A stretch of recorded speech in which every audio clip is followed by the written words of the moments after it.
Right then, this one is threw a man against a door with a knife. And here comes a disclaimer: snowflakes who moan about everything, who live in the basement of their mum and daddy's house, will have an opinion on everything, switch off now or go and get a fucking job. Right, let's move on.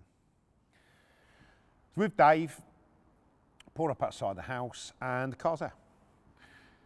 Walk up there, it was like you had to walk up some, like a big bank, and then there was a pavement, and then there was another lot of steps, and the house was up there. Knocked the door, woman come to the door, it's a woman we was after, come to repo your car. Yeah, she said she was behind on the payments, and it was a bit like, oh, you know, we don't really listen to the sub stories, but she was being nice, and she, oh, can you come in? So I come into the kitchen. As I walked into the kitchen, she was over to the left. There was a kitchen table, and there's a bloke just stood there like this. I'm like, yeah? And he's like, yeah, what do you want? I went, mate, I'm dealing with her. There's a repossession warrant on the car. And fucking what? Mate, I don't even have to tell you anything. I said to her, who's this? Oh, it's my boyfriend. I said, if he's got an attitude problem, I'm just going to fuck off outside and put you in for it. Yeah, you fucking try that. And then she was like, no, no, no. She started getting a bit tearful. No, no, don't start arguing, you two. Don't start arguing. She says, I want to speak to a finance company. I want to sort it out. I said, the only way you can sort it out, love, is if you can make a payment. And this bloke still like staring like this. Went, mate, if you've got a problem with me, fuck off. I said, because this is not your argument. I'm dealing with her and I'm being nice. And she goes, oh, can I just ring the finance company? I said, only if you're going to make a payment. But I shouldn't even be in here. I said, I'm just going to go outside. I'm going to stay by the car. The other agent's there. We take your car. And this bloke's going, you fucking won't. And then she was like saying, no, no, calm down, whatever his name was. Just let me speak to the finance company. She goes, I haven't got a phone. I'm like, are you going to make a payment? She went, yeah, I might be able to. So, oh, fucking hell. So I'll get my phone out, dial the finance company's number, and give it to her. Oh, first of all, dial the number, speak to one of the agents, and I've gone, yeah, I've got so-and-so with me, I'm here, the car's here, I think she wants to make a payment. So I'll pass her the phone. She's not really going to make a payment. She's trying to buy more time, and I'm like, fucking hell, why am I even getting dragged into this for? Never do this. An old fucking dickhead on my right-hand side pulls out a phone, starts fucking ringing his mates. Yeah, get up here now. And I'm like, fuck this. I'll just snatch the phone off his missus, speak to the agent and says, no, I'm getting took for a mug here. I said, I'll speak to you later. She's not going to make a payment. I'm just going to take the car and I'm going to take it to auction. Put the phone down. She's like, give me time. I said, well, if you need to speak to him again, you can use your boyfriend's phone. And as I'm talking to her, he walks out to the front door. And Dave's outside. And Dave doesn't know any of this is going on because he couldn't even hear because he's quite far down.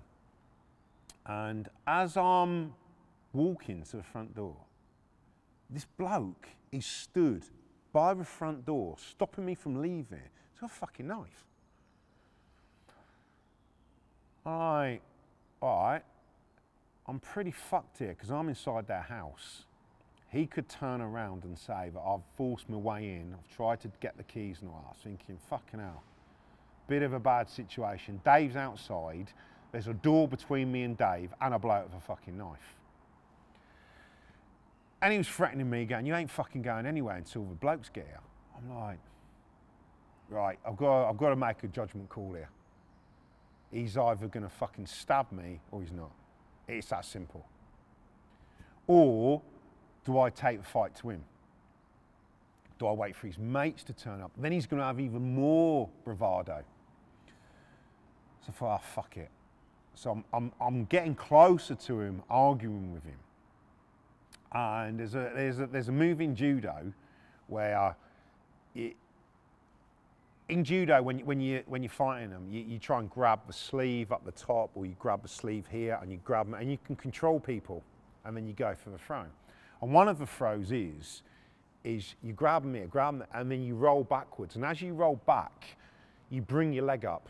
Don't know the name, technical name for it, but you bring your leg up. So you grab them, you go on your back, and you flip them back over your head.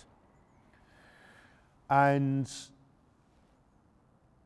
I think I'm going to have to try and take control of the situation. So I'm arguing with him, and as I'm arguing with him, I grab the hand, mainly he had like a jumper on, mainly the sleeve he had the knife in. So I took a firm hold of that, firm hold of his thing, and I've fucking gone backwards with all my might. Now remember, I've got adrenaline pumping through me. He's just gone clean over my head. Having a clue where he's going, having a clue what direction. I think half of him's hit the fucking wall. I've gone fucking flying back. I've landed on the stairs.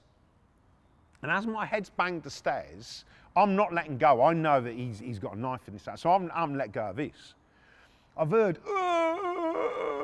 I've turned around, and he's like, he's head first down the stairs, but reverse. He's like this. He's like this, laying down the fucking stairs. He's completely fucked. Wind's completely knocked out of him. He's gone for a ride he wasn't expecting. And I didn't know what the outcome was going to be anyway. I just needed to get out the door.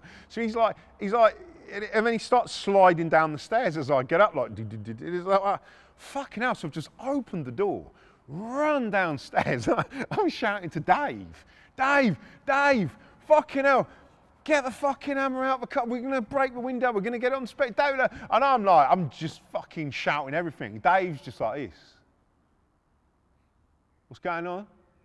Yeah, there's a bloke with a knife, and Dave's going, huh? And I'm fucking running down these steps. I just run to the fucking spec lift, get a hammer out, run to the car, and just smash a window through. Fucking, I'm halfway in the car. Dave was just looking at me. What are you doing? And I'm getting the car open. He went, car was already open, Sean. I've just put the window through. And Dave still doesn't know what's going on. Dave's got car's open. I was like, get on the spec lift. Bloke's just tried to attack me with a knife. And Dave's going, are you all right? I'm going, fucking hell, yeah, I'm not. We need to go, Dave. We need to go. There's some other blokes coming. So he put it on the spec lift. And we're strapping it up. And when it's danger, once this spec lift is on and it's lifted up, one of you would watch where the danger's coming from. One of the other one's putting the straps on. You wouldn't both strap up. So I'm quicker at strapping up. So Dave, just watch out for danger. So I'm strapping up. Fucking, I can get the straps on quick. Once the spec lift's under, I can do it in seconds, and I'll get the straps on. So we're done. We lifted up. The spec lift's under. Lifted the car up. Put the straps on. We were ready to go. Dave said to someone at the door, and this bloke's just stood in the door. And he's like, oh, he looks really dazed. He doesn't know what to do. He's not coming out. He's probably still don't know what's happened to him. And then as we're driving off, we heard, and fucking rocks are getting chucked at the car, and they're hitting the top of our spec lift. So to this day, we didn't even know who's throwing them. We don't know if it's this bloke's friends, the kids. We haven't got a clue. And then as we was going away, I told Dave a full story, and the fucking bastard just laughed.